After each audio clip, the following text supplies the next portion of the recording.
కోల్కతాలో వైద్య విద్యార్థిపై అత్యాచారం హత్య ఘటనకు నిరసనగా భారత విద్యార్థి federation SFI Andhra Pradesh junior doctors association Kakinada జిల్లా కమిటీ ఆధ్వర్యంలో కాకినాడ నగరంలో భారీ నిరసన ర్యాలీ నిర్వహించారు. కాకినాడ జిల్లా పరిషత్ సెంటర్ నుండి బాలాజీ చెరువు సెంటర్ మీదుగా మెయిన్ రోడ్డు నుండి దేవాలయం వీధి మీదుగా భారీ ర్యాలీ నిర్వహించడం జరిగింది.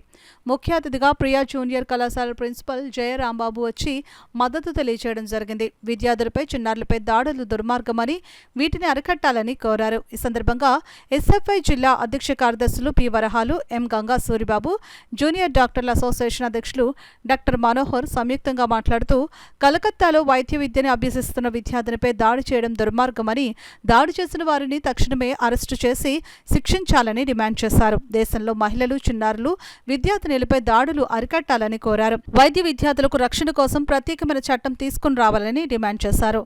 కాకినాడలో నిర్వహించిన ఈ ర్యాలీలో సుమారు 3,000 మంది విద్యార్థినులు పాల్గొన్నారు. కలకత్తాలో వైద్య విద్యార్థినిపై దాడి చేసిన వారిని తక్షణమే శిక్షించాలని, లేని పక్షంలో ఈ ఉద్యమాన్ని ఉధృతం చేస్తామని పిలుపునిచ్చారు. ఈ కార్యక్రమంలో జూనియర్ డాక్టర్ల అసోసియేషన్ కార్యదర్శి ఫనీ, మహిళా కార్యదర్శి అమృతవల్లి, జూనియర్ డాక్టర్లు Ruhi, Gandhi, Rajasekhar, SFI girls convenor Chinni, Hemalatha, Divya, Hema, Manjula, Aishwarya, SFI జిల్లా నాయకులు శ్రీకాంత్, వాసుదేవ్, మణికంఠ, సాహిద్, సంజయ్, వెంకటేష్, సిద్ధు, లోవరాజు, జయరాం, సూర్య తదితరులు పాల్గొన్నారు. ఈరోజు ఈ ఘటన ఎందుకు జరుపుకున్నామంటే, కోల్కతాలో ఒక అమ్మాయికి అన్యాయంగా చేసిన దాడి గురించి జరుపుకున్నాం. ఈ స్వాతంత్రం వచ్చింది కానీ మహిళలకి మాత్రం స్వాతంత్రం రాలేదు. అందరికీ తెలియాలి, అసలు అమ్మాయిలకి ఇంకా బతికే జీవితం లేదా, ఇంకా స్వాతంత్రంగా జీవించడం అసలు లేదు. ఈ స్వాతంత్రం మాకు రావాలి. మహిళలపై ఈ ఘటనలు ఏ అమ్మాయికి జరగకూడదు. ఇంకా ఈ అమ్మాయికి జరిగిన విషయం ఇంక ఏ అమ్మాయికి జరగకూడదని. Thank you all. కాకినాడలో ఉన్న ప్రముఖ విద్యా సంస్థలైన పిఆర్ కాలేజీ, ఉమెన్స్ కాలేజీ, అదే ఐడల్ కాలేజీ, డిగ్రీ కాలేజీ అందరు విద్యార్థులు కూడా మహిళలపై జరుగుతున్న అత్యాచార ఘటనని నిరసిస్తూ ఈరోజు భారీగా ర్యాలీ ఎస్ఎఫ్ఐ ఆధ్వర్యంలో కొనసాగుతుంది.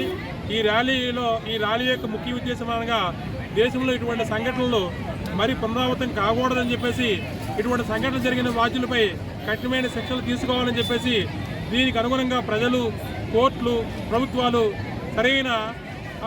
సరైన వాళ్ళకి అత్యాచార బాధితులు న్యాయం జరగాలని, భవిష్యత్తులో ఇటువంటి సంఘటనలు జరగకుండా అందరూ కూడా దీనిపై చైతన్యం రావాలని ఈ ర్యాలీని ఉద్దేశిస్తూ పిఆర్ గవర్నమెంట్ కాలేజీ ప్రిన్సిపల్గా నేనైనా జ్యోతుల రాంబాబు గారిని తెలియజేసుకుంటూ, వైద్య విద్యార్థులపై జరిగిన దాడికి వ్యతిరేకంగా మహిళలకు రక్షణ కల్పించాలని, మహిళలు, చిన్నారులు ఏదైతే అమ్మాయిల మీద జరుగుతున్న దాడులను అరికట్టాలని ఈరోజు ఎస్ఎఫ్ఐ ఏపీ జూనియర్ డాక్టర్ల అసోసియేషన్ ఆధ్వర్యంలో భారీ ర్యాలీని కాకినాడలో నిర్వహిస్తా ఉన్నాం. ఈ ర్యాలీ ముఖ్య ఉద్దేశం ఏంటంటే, ఏదైతే జరిగినటువంటి ఘటనకు సంబంధించి బాధ్యుల మీద కఠిన చర్యలు తీసుకోవాలి. భవిష్యత్తులో ఇటువంటి ఘటనలు జరగకుండా మహిళలకి పటిష్టమైన చట్టాలు అమలు చేయాలి. దాంతోపాటు మహిళలకి రక్షణ కల్పించాలని, దాంతోపాటుగా ఏదైతే కాలేజీ, స్కూల్లో చదువుకున్న టైం నుంచి మహిళలు వాళ్ళని రక్షించుకోవడానికి ఉపయోగపడే విధంగా ఆత్మరక్షణ క్లాసులు ప్రభుత్వాలు ఏర్పాటు చేయాలని, కేంద్ర రాష్ట్ర ప్రభుత్వాలు మహిళలకి ప్రాధాన్యత ఇవ్వాలి, వాళ్ళ రక్షణ ఇవ్వాలని ఎస్ఎఫ్ఐగా డిమాండ్ చేస్తూ ఈరోజు ఈ ర్యాలీ నిర్వహిస్తాం.